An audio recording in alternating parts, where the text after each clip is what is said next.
Overhaul. What you need, Henry, the Fat Controller told him, is an overhaul. Yes, sir, agreed Henry.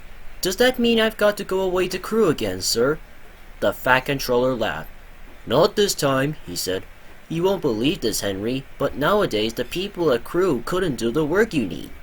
Henry stared, and the Fat Controller laughed at his surprised expression. Don't worry, he said.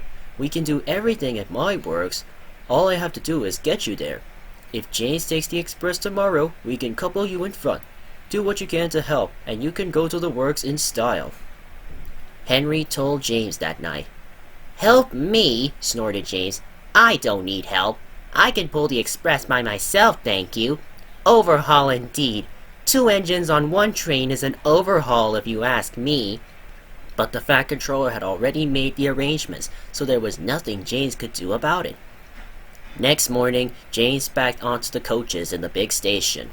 Henry followed and was coupled in front.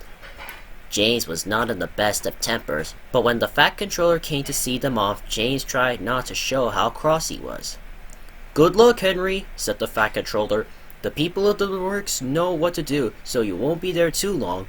James and Bear will take turns with the express when Gordon is busy. The express only stops once before it reaches the other railway, and that is at the work station. Because of his leaky smoke box, Henry could not help very much, but he saved his hardest effort for Gordon's Hill. The 2 engines raced up it faster than they had ever done. When they reached the top, James was feeling better. That was fun, he said. We might even be early at the work station. We shall need extra time to uncouple you anyway. James spoke too soon. They had just crossed the viaduct when Henry felt something wrong with one of his wheels. Something's wobbling, he told his driver. Just then, they both heard a cracking noise. Ouch! Exclaimed Henry. Whatever it is, I think it's broken. They were passing a station. Something hit the platform, and a brick flew past Henry's cab. It bounced off James's boiler and disappeared. Ow! Exclaimed James.